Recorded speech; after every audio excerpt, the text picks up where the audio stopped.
Assalamu alaikum. Okay, ji. Yesterday we did enlargement, or we did in the enlargement आपकी shape का size increase या decrease होता है, और वो किस रेशियो से इंक्रीज होता है या डिक्रीज होता है, it depends on the scale factor.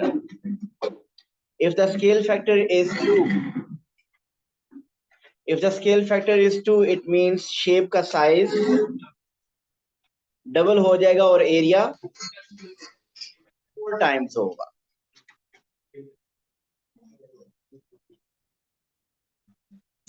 So scale factor अगर आपके पास 2 है तो कॉरेस्पॉन्डिंग साइड्स की लेंथ डबल हो जाएगी और एरिया 4 टाइम्स हो जाएगा. अगर स्केल फैक्टर हुआ 3, देन कॉरेस्पॉन्डिंग साइड्स की लेंथ 3 टाइम्स इंक्रीज करेगी और एरिया 9 टाइम्स इंक्रीज होगा. अगर स्केल फैक्टर हुआ 5, then corresponding length 5 times increase करेंगी और एरिया 25 टाइम्स इंक्रीज होगा. अगर स्केल फैक्टर हुआ 1/2, देन शेप का साइज डिक्रीज हो जाएगा, मीन करेस्पॉन्डिंग लेंथ हाफ हो जाएगी. 1/2 मीन हाफ हो जाएगी और एरिया 1/4 हो जाएगा. 1/2 का स्क्वायर मीन 1/4 हो जाएगा. और अगर स्केल फैक्टर हुआ -2, देन कॉरेस्पॉन्डिंग लेंथ डबल हो जाएंगी, एरिया इसमें भी 4 टाइम्स हो जाएगा. बट चेंज क्या होगा इसमें, माइनस स्केल फैक्टर की वजह से आपको एक तो पता चले ऐसा लग रहा होगा कि जैसे शेप 180 डिग्री रोटेट हुई है. और इस केस में जब स्केल फैक्टर नेगेटिव होगा, आपका जो सेंटर है वो ऑब्जेक्ट और इमेज के मिडल में आ जाएगा. क्या मतलब इसका, देखिए अगर ये है सेंटर, दिस इज सेंटर, इसको मैं सी से रिप्रेजेंट करूं. अगर ये है एक triangle,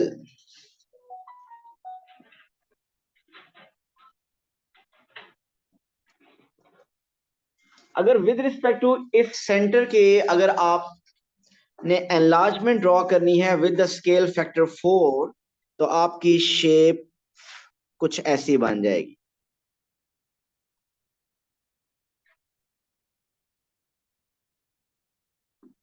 mean this is A and this is its image A prime. So आप देखिए कि जो सेंटर है और A ट्राइंगल, आपको मैं एक्यूरेट ड्राइंग नहीं है, सिर्फ आपको आइडिया दे रहा हूं कि स्केल फैक्टर क्या है. यहाँ पे +2 मीन में हर साइड से शेप का साइज मैंने डबल कर दिया है. इधर जो ये 1 थी इसको मैंने 1 + 1 ये 2 कर दिया है, और जो वर्टिकल लेंथ थी उसको भी डबल कर दिया. तो स्केल फैक्टर इज 2. लेकिन अगर आपके पास सेंटर कुछ ऐसे हो, this is a centre C, this is the triangle A.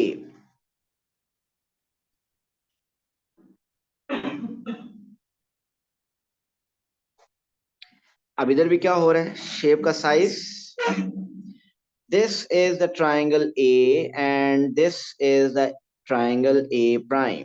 ये मिडिल में सेंटर है. सो इसमें भी मैंने कोशिश की है, एक्यूरेट ड्रॉ नहीं किया, कि हर कॉरेस्पॉन्डिंग साइड का की लेंथ डबल कर दी जाए. तो लेंथ इसमें भी डबल हुई है, कॉरेस्पॉन्डिंग साइड की लेंथ इसमें भी डबल हुई है, लेकिन इसमें स्केल फैक्टर क्या होगा, -2. So this time your scale factor will be -2. So दोनों में डिफरेंस ऑब्जर्व कीजिए. So अगर आपके पास सेंटर यहां पे है और जिस डायरेक्शन में ऑब्जेक्ट है, अगर उसी डायरेक्शन में इमेज बन रहा है आगे, so इसका मतलब स्केल फैक्टर इज पॉजिटिव. लेकिन अगर ये सेंटर हो, ऑब्जेक्ट इस तरफ हो और इमेज उसके ऑपोजिट बन रहा हो, so इसका मतलब ये है कि स्केल फैक्टर इज नेगेटिव. जी क्लियर है ये बात सबको?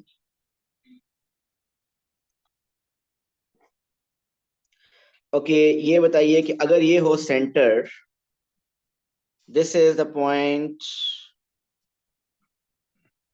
This is the point A, point A का इमेज बताइए कहां पे बनेगा अप्रोक्सीमेटली, अगर स्केल फैक्टर हो +2, तकरीबन कहां पे आप बता दीजिए। But the thing is where, above, upward. So C ये सेंटर था आपके पास। सो जिस डायरेक्शन में ऑब्जेक्ट है इसी डायरेक्शन में डिस्टेंस हमने क्या करना है, डबल कर देना, और यहाँ पे इमेज बन जाएगा। सो इसी डायरेक्शन में डिस्टेंस डबल होगा। सो आपके पास जो इमेज बनना चाहिए ए प्राइम अप्रोक्सीमेटली यहाँ पे बनेगा। और अब देखिए इसका distance from the centre is double, जो ए का था, लेकिन जिस डायरेक्शन में ऑब्जेक्ट है उसी डायरेक्शन में इमेज आ रहा है। ओके जी, सेंटर को मैं सी से रिप्रेजेंट कर रहा हूं। एक और देखिए, ये है centre C, this is the object A. Okay, ये स्केल फैक्टर था 2। ओके, ये सेंटर ए है, सेंटर है सी, ऑब्जेक्ट इज ए, इसका स्केल फैक्टर है 3। बताइए इमेज कहां बनेगा? Centre is C, object is A, approximately image कहां बनेगा? जी, जिस डायरेक्शन में सी, सेंटर से किस डायरेक्शन में ए है, इस डायरेक्शन में, इसी डायरेक्शन में इमेज बनना चाहिए, लेकिन डिस्टेंस क्या होगा? 3 टाइम्स। सो इसी को मैं एक्सटेंड कर दो, 3 टाइम्स मीन ये 2 टाइम्स, और फिर ये 3 टाइम्स मीन अप्रोक्सीमेटली आपका इमेज कहाँ आना चाहिए? यहाँ पे आना चाहिए। सो जिस डायरेक्शन में ऑब्जेक्ट उसी डायरेक्शन में आगे इमेज बनना चाहिए। So scale factor 3। Next is, this is the centre सी,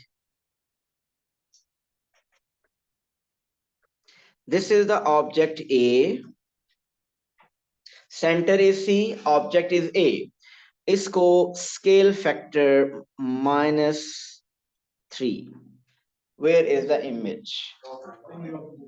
जी बिल्कुल ऑपोजिट साइड पे। मीन अब आप देखें सेंटर से ऑब्जेक्ट इस डायरेक्शन में है, सो क्योंकि स्केल फैक्टर नेगेटिव है तो इमेज अब इस डायरेक्शन में नहीं होगा, इमेज इसके ऑपोजिट होगा। और किस तरफ होगा? मीन ये 1 यूनिट, मीन अगर वो 1 यूनिट है तो ये 1 यूनिट डिस्टेंस हो गया, this is 2 unit, and further 3 unit करने के लिए आपने इधर से डिस्टेंस 3 यूनिट करना है। सो this is the image of A and this is a prime. So centre से डिस्टेंस भी 3 टाइम्स हो गया, और अब ऑपोजिट साइड पे बना। ऑपोजिट साइड पे इसलिए बना कि स्केल फैक्टर नेगेटिव होगा। और दूसरी पहचान क्या है आपको स्केल फैक्टर नेगेटिव होने की?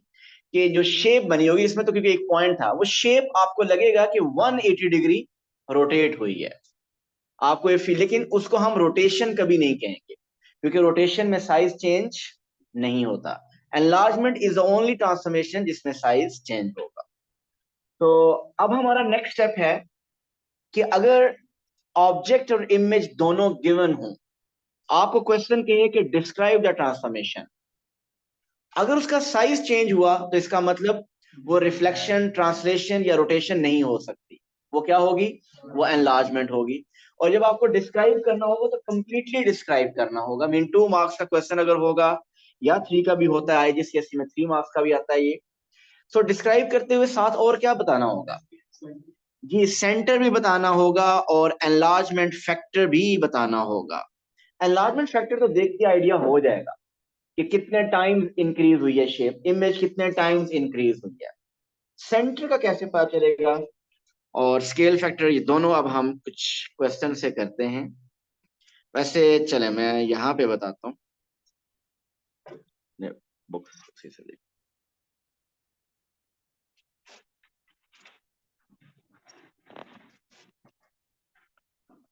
ओके जी, कुछ पास पेपर से क्वेश्चंस के थ्रू हम इसको देखते हैं कि सेंटर कैसे फाइंड करना है, and also the scale factor for enlargement.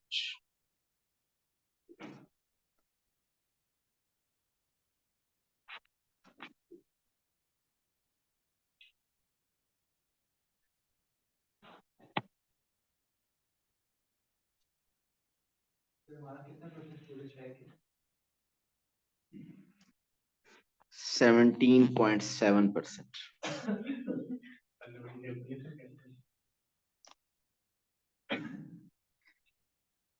जी ये देखिए, क्वेश्चन है, चलें छोड़ दें क्वेश्चन को। जी क्वेश्चन है कि triangle A is mapped on to triangle B. ये mapped on to triangle B का क्या मीनिंग है? A is mapped on to B, इसका क्या मीनिंग है? A is mapped on to B, इसका क्या मीनिंग है? Yes, A is the object and B is the image. So A is mapped onto B. So A is the object and B is the image. So कौन सी transformation इसमें question है? Describe the transformation. तो सबसे पहली बात, जब इसका आप आंसर लिखेंगे आप इसमें मेंशन करेंगे this is enlargement. So 1 mark आपको ट्रांसफॉर्मेशन का नाम लिखने का मिलेगा। सो एनलार्जमेंट। और नॉर्मली ये जीसी में अगर ये क्वेश्चन आया तो 2 मार्क्स का होगा, आईजीसीएसई में 3 मार्क्स का अक्सर आता है। मीन आईजीसीएसई में सेंटर सेंटर और स्केल फैक्टर दोनों का मार्क्स 1-1 होंगे, और जीसी में दोनों चीजें लिखने का 1 मार्क होगा। मीन दोनों को अलग अलग नहीं है। अच्छा जी, आप बताइए इसका स्केल फैक्टर। तो बताइए क्या है स्केल फैक्टर? सो स्केल फैक्टर या आप इसको कहते हैं एनलार्जमेंट फैक्टर। सो स्केल फैक्टर शेप का साइज तो आपको देखें डबल हो रहा है, आपको पता चल रहा है कि शेप का साइज दिस लेंथ इज, ये लेंथ 1 है, उसके कॉरेस्पॉन्डिंग दिस लेंथ इज 2। सो ये लेंथ डबल हो गई। अगर आप दूसरी किसी और को भी कंफर्म करना चाहते हैं, ये लेंथ कितनी थी 2, और इधर इसका इमेज कॉरेस्पॉन्डिंग क्या बन गया 4। सो इसका मतलब स्केल फैक्टर 2 तो कंफर्म हो रहा है। अब आप में से कुछ लोग -2 बता रहे हैं, कुछ लोगों को आइडिया हो गया कि ये माइनस स्केल फैक्टर है। सो माइनस कैसे पता चल रहा है? क्योंकि शेप को आपको देख के पता चल रहा है कि रोटेशन भी हुई है। लेकिन अगर किसी को ये कंफर्म नहीं हो रहा कि स्केल फैक्टर नेगेटिव है या नहीं, सो वो थोड़ी देर में सेंटर फाइंड करके हो जाए। अगर सेंटर फाइंड करें हम और सेंटर अगर मिडल में आ गया, तो सेंटर अगर मिडल में आ गया तो इसका मतलब स्केल फैक्टर नेगेटिव होगा। अब स्केल फैक्टर कैसे फाइंड करते हैं? एनलार्जमेंट का स्केल फैक्टर फाइंड करना बहुत इजी है। आप कॉरेस्पॉन्डिंग ऑब्जेक्ट और इमेज को ज्वाइन करें स्ट्रेट लाइन से। कॉरेस्पॉन्डिंग ऑब्जेक्ट और इमेज को स्ट्रेट लाइन से ज्वाइन कीजिए। क्या कौन सी कॉरेस्पॉन्डिंग ऑब्जेक्ट और इमेज? ये ऑब्जेक्ट है, इसके कॉरेस्पॉन्डिंग इमेज किधर है? ये वाला। सो आप इन 2 पॉइंट्स को स्ट्रेट लाइन से ज्वाइन कीजिए। ये हो गया। अब कोई एक और कॉरेस्पॉन्डिंग ऑब्जेक्ट और इमेज ले लें। ये पॉइंट अगर लें, इसका कॉरेस्पॉन्डिंग इमेज किधर है? नीचे। सो आप इन 2 पॉइंट्स को भी ज्वाइन करें। सो ये 2 लाइंस जहां मीट करेंगी that will be the centre. So just corresponding object और इमेज को ज्वाइन करने से जिस पॉइंट पे वो मीट करेंगी that point will be the centre of enlargement. अगर आप थर्ड पॉइंट को भी करना चाहते हैं, थर्ड को भी कर लेते हैं। सो ये है ऑब्जेक्ट, इसके कॉरेस्पॉन्डिंग इमेजेस दिस वन। सो इन दोनों को भी अगर आप ज्वाइन करें तो ये भी उसी पॉइंट पे मीट करेंगी। सो इट मींस आपको सेंटर पता चल गया। So what is the centre? What are the coordinates of centre? 0 2। So centre is 0 2। और अब आप बताइए सेंटर ऑब्जेक्ट और इमेज के मिडल में आ रहा है या एक साइड पे आ रहा है? तो centre is in the middle of object and image. So जब भी सेंटर ऑब्जेक्ट और इमेज के मिडल में आता है उस वक्त स्केल फैक्टर क्या होता है? नेगेटिव। सो ये सेकंड रीजन है। पहले आपको रोटेशन वाली बताई कि 180 डिग्री रोटेशन भी आपको लगेगी, सो उससे पता चल रहा है कि स्केल फैक्टर नेगेटिव होगा। और दूसरा साइन सेंटर आपका जब मिडल में आ जाए तो it mean that is also scale factor is negative. जी क्लियर है? ओके कोई और क्वेश्चन लेते हैं।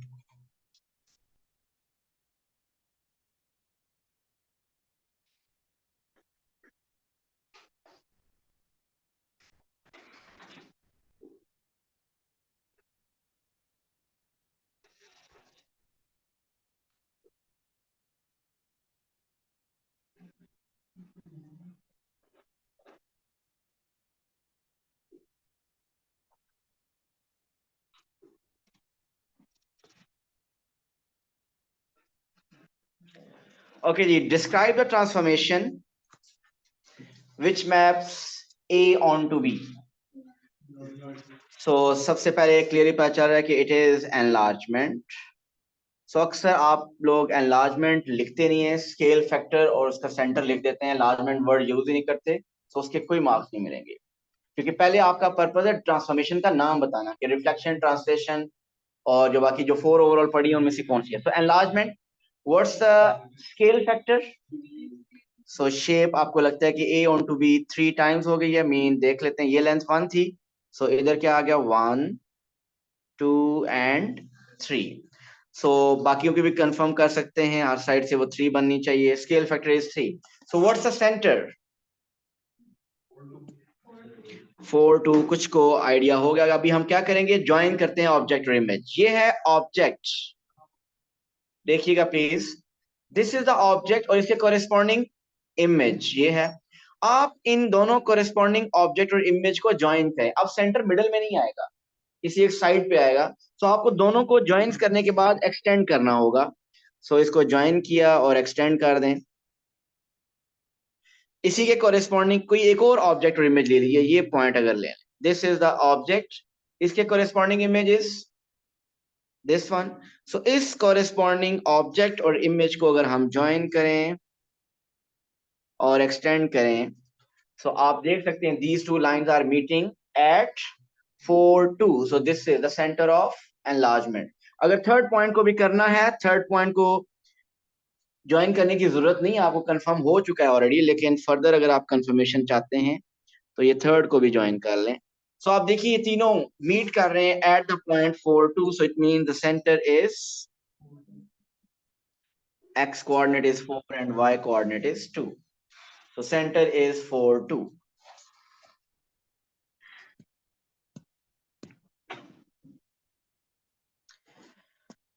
ओके जी, अब हम ऑल 4 ट्रांसफॉर्मेशन में से ऑलमोस्ट रिफ्लेक्शन, ट्रांसलेशन, रोटेशन और एनलार्जमेंट सबको ड्रॉ करना भी हमें आ गया है और उनका रिवर्स, उनको डिस्क्राइब करना भी आ गया है। लेकिन एक चीज अभी तक हमने नहीं पढ़ी, और वो क्या है, अगर आपको रिफ्लेक्शन दी हो तो रिफ्लेक्शन लाइन आप आइडेंटिफाई कर लेते हैं। जिस तरह ये देखिए ए ऑन टू बी क्या है, यहाँ पे कौन सी ट्रांसफॉर्मेशन हो रही है, reflection. What's the reflection line? X axis. तो ट्रांसलेशन भी आप आइडेंटिफाई कर लेते हो और ट्रांसलेशन का कॉलम वेक्टर भी आप बताते हैं, वो कॉलम वेक्टर राइट लेफ्ट सिर्फ बताना होता है। एनलार्जमेंट का भी आगे हमने कर लिया। रोटेशन, रोटेशन को डिस्क्राइब करने के लिए 3 चीजें बतानी होती हैं, सेंटर, एंगल एंड डायरेक्शन। आप एंगल आइडेंटिफाई कर लेते हैं कि वो 90 डिग्री है या 180 डिग्री है। आप डायरेक्शन भी आइडेंटिफाई कर लेते हैं कि वेदर इट्स क्लॉकवाइज और एंटी क्लॉकवाइज। लेकिन सेंटर कैसे फाइंड करेंगे? So centre of rotation, rotation के केस में सेंटर फाइंड कैसे करना है वो मैंने अभी तक नहीं बताया। सो अब जरा सुनिएगा, सेंटर ऑफ रोटेशन कैसे फाइंड करते हैं। अगर 180 डिग्री रोटेशन हुई, 180 डिग्री की रोटेशन का सेंटर फाइंड करने का वही मेथड है जो एनलार्जमेंट का मेथड है। जी क्लियर है बात सबको? अगर रोटेशन हुई 180 डिग्री, तो 180 डिग्री अगर रोटेशन हुई तो उसका सेंटर फाइंड करने का मेथड वही है जो अभी एनलार्जमेंट के लिए हमने सीखा है। और एनलार्जमेंट के लिए क्या सीखा है हमने? ऑब्जेक्ट को इमेज से ज्वाइन करें, कॉरेस्पॉन्डिंग ऑब्जेक्ट और इमेज को ज्वाइन करें, जहां मीट करेंगे वो सेंटर होगा। सो यही मेथड रोटेशन 180 डिग्री पे अप्लाई होगा। लेकिन अगर हुई रोटेशन 90 डिग्री, सो रोटेशन 90 डिग्री पे ये मेथड अप्लाई नहीं हो सकेगा। सो रोटेशन 90 डिग्री पे हम क्या करेंगे, किसी को है आइडिया? आर्क्स, बिल्कुल ठीक कह रहे हैं, परपेंडिकुलर बाइसेक्टर।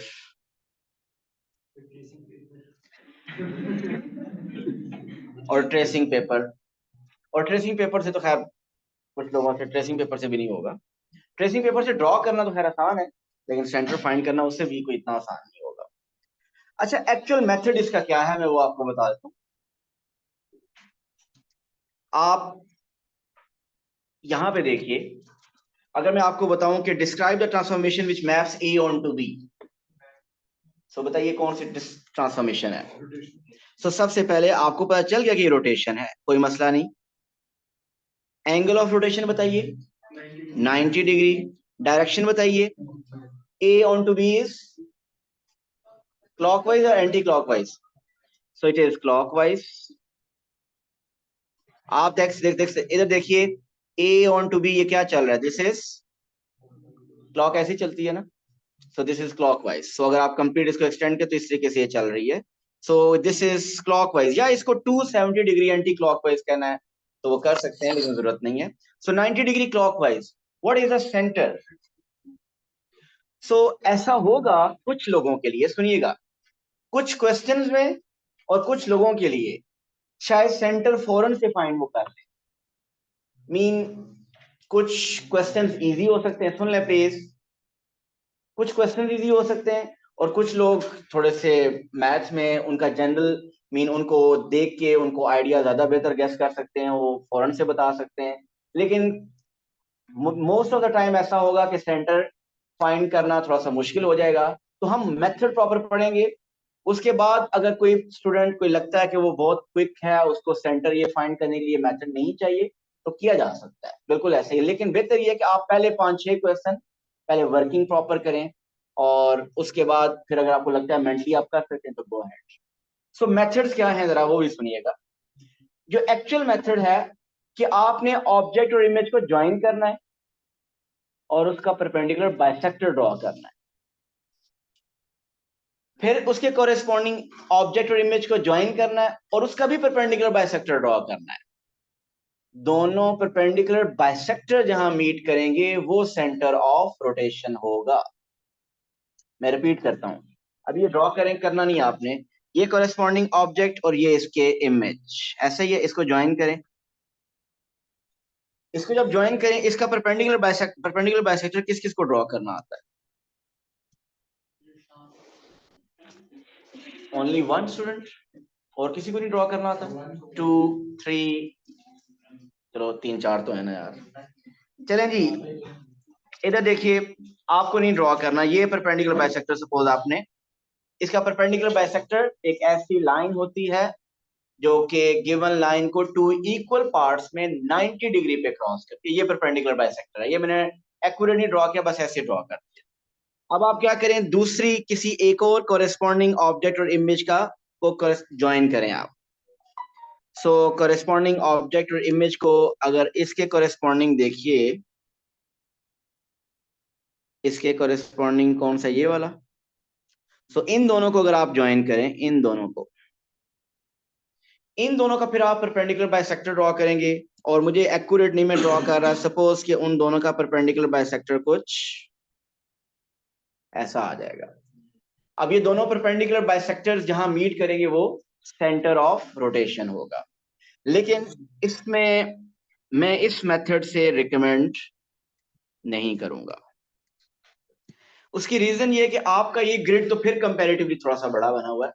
अगर वहां पे ग्रिड छोटा बना हुआ, आपका परपेंडिकुलर बाइसेक्टर ड्रॉ करते फिर बहुत ज्यादा एक्यूरेसी चाहिए. मीन थोड़ी सी मिस्टेक होने से भी आपका सेंटर बहुत ज्यादा चेंज हो सकता है. सो उस मेथड को यूज मत करें. अगर आप मेंटली कर सकते हैं तो बेस्ट है. और एक और मेथड जो अब मैं बताने लगा हूं, जरा वो सुनिएगा. थोड़ा सा टाइम लगेगा इसमें, लेकिन वो क्वेश्चंस जिनमें सेंटर डायरेक्टली फाइंड नहीं होगा, डायरेक्ट देखने से सेंटर आपको नहीं समझ आएगा, उस पर फिर मेथड आपको अप्लाई करना पड़ेगा. और वो मेथड आप जरा देखिएगा. बहुत से मेथड है, उनमें से एक मेथड ये है. ऑब्जेक्ट और इसके कोरेस्पॉन्डिंग ये इमेज, इन 2 पॉइंट्स को ऑब्जर्व कर रहे हैं, ये ऑब्जेक्ट और ये इमेज. आप इन दोनों का सेंटर फाइंड कीजिए. Centre mean mid point. इन दोनों का मिड पॉइंट फाइंड करें. मिड पॉइंट फाइंड कर सकते हैं, लेबल कर सकते हैं मिड पॉइंट. कहां पे होगा मिड पॉइंट? यहाँ पे होगा ना मिड पॉइंट. ये मिड पॉइंट होगा. मिड पॉइंट फाइंड करना आता है मैं सबको. मिड पॉइंट के कोऑर्डिनेट्स कैसे फाइंड करते हैं, क्या फॉर्मूला होता है? x1 under root x1 plus x2 over 2, y1 plus y2 over 2. So आपने क्या किया, सुनिएगा, आपने मिड पॉइंट के कोऑर्डिनेट्स फाइंड किए. सो वैसे इसके मिड पॉइंट के कोऑर्डिनेट्स फाइंड करना इतना मुश्किल, ये तो मेंटली समझ आ रहा है कि मिड पॉइंट इसका क्या होगा, 2.5, 1.5. सो ये जो मिड पॉइंट आपने ज्वाइन किया है, अब आप उस मिड पॉइंट को बी के साथ, इस मिड पॉइंट को ज्वाइन करें इमेज के साथ। ये मैंने ज्वाइन कर दिया। क्या आप इसको मेंटली 90 डिग्री क्लॉकवाइज या 90 डिग्री एंटी क्लॉकवाइज रोटेट कर सकते हैं इसको मेंटली? अगर ये जो मिड पॉइंट फाइंड किया है, ये जो मिड पॉइंट फाइंड किया है, इसको अगर आप सेंटर कंसीडर करें, तो क्या आप मेंटली उस पॉइंट को, ये वाला जो पॉइंट है, इस पॉइंट को मेंटली 90 डिग्री रोटेट कर सकते हैं कि कहां पे आएगा इसका इमेज? कहां पे आएगा? 2 2 पे, बिल्कुल ठीक है। ये कह रहे हैं कि यहाँ पे आ जाएगा, ऐसे ही है। ये इन्होंने बताया 90 डिग्री एंटी क्लॉकवाइज। अगर 90 डिग्री क्लॉकवाइज बताते तो कहाँ आता? तो फिर 3 1 पे आ जाता। जी, ये बात समझ आई? सो आपने कहा कि ये रोटेट, तो ये दोनों क्लॉकवाइज एंटी क्लॉकवाइज दोनों पे चला सकते हैं आप। सो रोटेट होने के बाद यहाँ पे आ गए। सो अब आप इस पॉइंट को, ये जो भी पॉइंट है, इसको सेंटर के साथ ज्वाइन कर, मीन मिड पॉइंट के साथ ज्वाइन करें। इसको जब आप मिड पॉइंट के साथ ज्वाइन करेंगे तो ऑटोमेटिकली परपेंडिकुलर बाइसेक्टर बन जाएगा। जो पहले मैंने मेथड बताया वो परपेंडिकुलर बाइसेक्टर ही बताया था, लेकिन अब जो मैं बता रहा हूं, ये मैं परपेंडिकुलर बाइसेक्टर ड्रॉ करना बता रहा हूं विदाउट कंपस। जब कंपस से आप ड्रॉ करते तो एरर आ सकता है, इससे जब आप ड्रॉ करेंगे तो एरर नहीं आएगा। मीन इन टू लाइंस को, अगर आप इन 2 पॉइंट्स को, ये जो 2 पॉइंट्स हैं, इनको ज्वाइन करें और दोनों साइड पे आप स्केल से एक्सटेंड कर दें, ये जो आपके पास लाइन आई है ये परपेंडिकुलर बाइसेक्टर है। अब कोई यही प्रोसेस रिपीट करें किसी और पॉइंट के साथ। ओके, देखिएगा प्लीज। अगर ये पॉइंट नहीं समझ आया तो आप दूसरा पॉइंट समझ आए, शायद वो आ जाएगा। ये है कॉरेस्पॉन्डिंग ऑफ, इस पॉइंट को देखिए प्लीज। ये पॉइंट, इसका इमेज किधर है? इसका इमेज यहाँ पे है। इन दोनों का इमेज ये, आप ऐसा करें, इन दोनों का मिड पॉइंट फाइंड करें। अगर आपसे मेंटली नहीं होता मिड पॉइंट, इसके कोऑर्डिनेट्स क्या हैं? 2 3, और दूसरा पॉइंट क्या है इसका इमेज? 5 2। जी, मिड पॉइंट फॉर्मूला लगा के बताइए इसके मिड पॉइंट कोऑर्डिनेट्स क्या बनेंगे? मिड पॉइंट फॉर्मूला क्या है? Average of x coordinate x1 plus x2 over 2, मैंने लिखा हुआ है y1 plus y2 over 2। Mean x coordinates को ऐड करें, 2 प्लस 5 ओवर 2 और 3 plus 2 over 2। What's the mid point? 2.5 and 3 plus 2 5, 2.5, दोनों सेम है। 2.5 2.5, sorry 3.5, 3.5 and 2.5। So mid point के कोऑर्डिनेट्स हैं 3.5 2.5। सो 3.5 कहाँ पे है और 2.5 कहाँ पे है? 3.5 एंड 2.5 ये मिडिल में आ रहा है। सो ये डायरेक्ट भी आप कर सकते थे, मिडिल मिड पॉइंट तकरीबन यहीं पे बन रहा है। ओके, अब आप इस मिड पॉइंट को इमेज के साथ ज्वाइन करें। क्या मेंटली इस मिड पॉइंट को अगर मैं सेंटर कंसीडर करूं, ये जो पॉइंट है इमेज, इसको 90 डिग्री कोई रोटेट करके बता सकता है कहां इमेज बनेगा इसका? दोनों किसी एक बता दें, क्योंकि हमने, इट इज, जी ठीक बता रहे हैं जी। ये कह रहे हैं कि इसको रोटेट करेंगे 90 डिग्री तो ये 3 1 पे बनेगा, क्लॉकवाइज अगर करें तो। 3 1 का कहने का मतलब, इनका कहने का मतलब यहां बनेगा। अगर ये ऐसा ठीक कह रहे हैं तो इसका मतलब इसको इसके साथ ज्वाइन करें, देखें एंगल कितना बन रहा है? 90 डिग्री बन रहा है।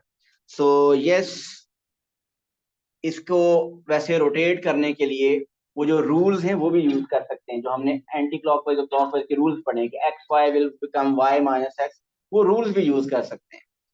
ओके, जब हमने इसको इसके साथ ज्वाइन किया तो अब आप दोनों तरफ इसको एक्सटेंड कर दें। खैर, आप दोनों तरफ एक्सटेंड करने की जरूरत नहीं है। दोनों परपेंडिकुलर बाइसेक्टर किस पॉइंट पे मीट कर रहे हैं? 3 1 पे। So both the perpendicular bisectors are meeting at this point 3 1। So this is the centre of rotation. ये मेथड भी कोई इजी मेथड नहीं है, ऐसा है कि ये मेथड भी अगर देखें तो हर किसी को इतनी आसानी से समझ नहीं आएगा। सो हमने क्या किया, अब मैं इसके अलावा एक और ऑप्शन बताता हूं इसको सेंटर फाइंड करने के लिए।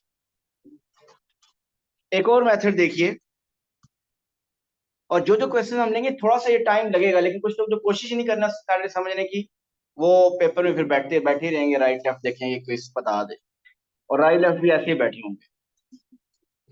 अच्छा जी, अब आपका इसका सेंटर फाइंड करने का एक trial and error method, mean trial and error तुक्का मेथड, ठीक हो गया। आप क्या करें, सुनिएगा प्लीज। आप देखिए कि ए ऑन टू बी रोटेट हुआ है, सो रोटेट आपने डिसाइड अभी थोड़ी देर पहले किया कि ये क्लॉकवाइज रोटेट हुआ है। सो इसको आप जब रोटेट होगा, सपोज ये शेप है आपके पास और इधर से ये शेप है, इसको एक रोटेट, जब कोई शेप, जब नीडल कोई रोटेट करती है तो एक आर्क सी बनती है। अगर मैं इसको आर्क बनाऊं तो आपको पता चलेगा कुछ रोटेशन ऐसी हुई है, कुछ ऐसा ही हो रहा है, रोटेशन ऐसी हुई है। ये आप अपने माइंड में या आप लेड पेंसिल से वहां ये इस तरह आर्क बना सकते हैं। शान समझ रहे हैं क्या हमने ये आर्क बनाई है, क्योंकि आपको पता है ना ए ऑन टू बी इसी तरह रोटेट हो रही है। ये जो आपने आर्क बनाई है, अपने माइंड में ही इस आर्क को कंप्लीट करें और एक सर्कल बनाएं। आपके माइंड में एक सर्कल बन रहा होगा, अगर नहीं बन रहा तो मैं इधर बना के दिखाता हूं। हर किसी का सर्कल भी डिफरेंट होगा, हर किसी का अपना अपना सर्कल होगा, किसी का छोटा सा बनेगा, किसी का बहुत बड़ा सर्कल बनेगा। लेकिन ये सर्कल बनने से, सुनिएगा प्लीज, आप जब ये सर्कल आपके माइंड में बन गया, इस सर्कल का सेंटर गेस करें क्या होगा। आप में से कोई लोग जिनका सर्कल थोड़ा सा बड़ा बन रहा होगा, उनका सेंटर यहाँ पे आ रहा होगा। कुछ लोगों का सर्कल बहुत अजीब सा बनेगा, उनका सेंटर इधर आ रहा होगा। लेकिन लेकिन देखिए, कंपास से तब बनेंगे जब वो पहली वाली आर्क भी आपकी परफेक्ट बनी हो। बना सकते हैं, थोड़ा सा मुझे कंप्लीट करने दें। मैंने कहा ना, हर किसी का, ये मैंने सर्कल बनाया, अभी आपको खुद सर्कल बनाना पड़ेगा, तो आप देखिएगा कैसे कैसे सर्कल बनेंगे आपके। जब हर किसी का सर्कल डिफरेंट होगा तो सेंटर भी आपका एक्यूरेट नहीं आएगा। लेकिन एक बात कंफर्म है, आप में से किसी का सेंटर ये आ रहा होगा, किसी का ये आ रहा होगा, किसी का ये आ रहा होगा, किसी का ये आ रहा, यही होगा। किसी का सेंटर ये नहीं आएगा, किसी का सेंटर ये नहीं आएगा, किसी का आ सकता है ये सेंटर। लेकिन अभी तक हमें ये पता चला कि बहुत से सेंटर, ये कोई सेंटर नहीं बताएगा, ये कोई सेंटर नहीं बताएगा। प्लीज यार फोकस कीजिएगा। मीन आपके सेंटर, आपको 3-4 पॉइंट के ऊपर डाउट होगा। आपको कभी लगेगा ये सेंटर है, कभी लगेगा ये सेंटर है, कभी लगेगा ये सेंटर है, कभी लगेगा ये सेंटर है। आपको जो भी एक सेंटर लगा है, अब आप चेकिंग कर सकते हैं कि इनमें से कौन सा फाइनल आंसर है। वो क्या है मेथड, ट्रायल एंड एरर। आपको ये बात पता है कि सेंटर से ऑब्जेक्ट और इमेज का डिस्टेंस इक्वल होता है। आप क्या कीजिए, अगर स्केल से करना चाहते हैं तो स्केल से भी कर सकते हैं, लेकिन अगर कंपास से यूज करें तो कंपास परफेक्ट है। कंपास परफेक्ट कैसे है, आप सबसे पहले कंपास ओपन करें। आप सपोज ये सेंटर चेक करना चाहते हैं, ये सेंटर है या नहीं। आप अपने कंपास का सेंटर, मीन कंपास की जो नीडल है वो इसके ऊपर रखें, और कितनी ओपन करें, किसी एक ऑब्जेक्ट तक ओपन कर लें। मीन आप ओपन कर लें यहां से, अगर आपने सेंटर, आप ये चेक करना चाह रहे हैं कि सेंटर है या नहीं, तो आप इसको चेक करें ऑब्जेक्ट तक, ये डिस्टेंस कितना बन रहा है। ये डिस्टेंस कंपास से भी ओपन कर सकते हैं या स्केल से मेजर कर लें।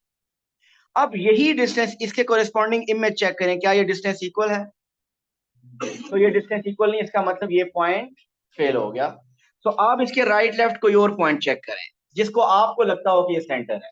आप में से हो सकता है शॉन कहें कि ये सेंटर है।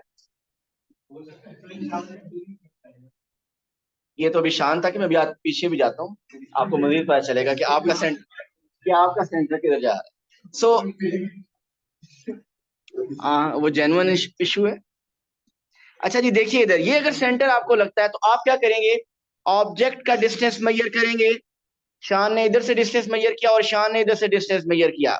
शान खुश हो गए कि दोनों डिस्टेंस इक्वल हो गए, हो रहे ना इक्वल डिस्टेंस। लेकिन ये बात सब पे अप्लाई होनी चाहिए, सिर्फ एक ऑब्जेक्ट और इमेज पे सिर्फ चेकिंग करना काफी नहीं है। वैसे ये भी डिस्टेंस इक्वल नहीं है, लेकिन चलिए सपोज कि ये आपको लग रहा है कि ये इक्वल है, आपने एक्यूरेटली मेजर किया और डिस्टेंस, तो आप ये पॉइंट सब पे चेक करें। इसके कोरेस्पॉन्डिंग एंगल भी चेक कर सकते हैं, बिल्कुल ये इसके कोरेस्पॉन्डिंग इमेज किधर है, ये वाला। अब ऐसे ये देख के पता चल रहा है कि ये डिस्टेंस और ये डिस्टेंस इक्वल नहीं। इसका मतलब ये सेंटर नहीं है। हेलो हयान, आप पीछे तक खड़े हो जाइए, जल्दी से जल्दी से जल्दी जी। आपको वहां से ज्यादा बेहतर नजर आएगा। तो इस तरीके से फाइनली आप दो तीन पॉइंट चेक करने के बाद, जब ये पॉइंट चेक करेंगे, जब आप ये पॉइंट चेक करेंगे, आप देखेंगे कॉरेस्पॉन्डिंग ऑब्जेक्ट और इमेज ये दोनों डिस्टेंस इक्वल, और मिडल में एंगल भी देखें परफेक्टली, आपको पता चल रहा है कि एंगल भी कितना बन रहा है, 90। बाकियों पे भी चेक करें। अब आप कॉरेस्पॉन्डिंग ऑब्जेक्ट ये ले लें और इमेज इसके ये ले लें, इसका भी डिस्टेंस और ये डिस्टेंस भी चेक कीजिए, ये भी क्या आ रहा होगा, इक्वल। और एंगल भी आप चेक करें मिडल में 90 डिग्री। लास्ट पॉइंट को भी चेक कीजिए कि कॉरेस्पॉन्डिंग ऑब्जेक्ट ये और इमेज ये, इसको सेंटर से ज्वाइन करें और इसको ज्वाइन करें, और ये भी दोनों डिस्टेंस क्या होंगे, इक्वल होगा, और एंगल भी आपको पता चल रहा होगा कि इट इज 90 है। तो अगर ये ट्रायल एंड एरर से प्रैक्टिस करें तो फर्स्ट 5 क्वेश्चन में आपको टाइम लगेगा। इसके बाद आप देखेंगे कि आपको ये सर्कल बनाने वाला, ये माइंड में ये पूरा आर्क बनाने वाला भी शायद स्टेप्स ना करने पड़े, आप मेंटली फौरन से आप उसका सेंटर बता सकते हैं। जी क्लियर है? पहला कौन सा? परपेंडिकुलर बाइसेक्टर वाला, वो एक्यूरेट ड्रॉ करने वाला जो है, असल में ग्रिड छोटा होता है। अगर ग्रिड छोटा हुआ और आपका परपेंडिकुलर बाइसेक्टर ड्रॉ करते हुए थोड़ा सा भी एरर आ गया, तो वो जो सेंटर 2 1 है वो 2.5 1 पे बन जाए। थैंक यू सो मच, अल्लाह हाफिज। और भी बहुत है मैथड इसके।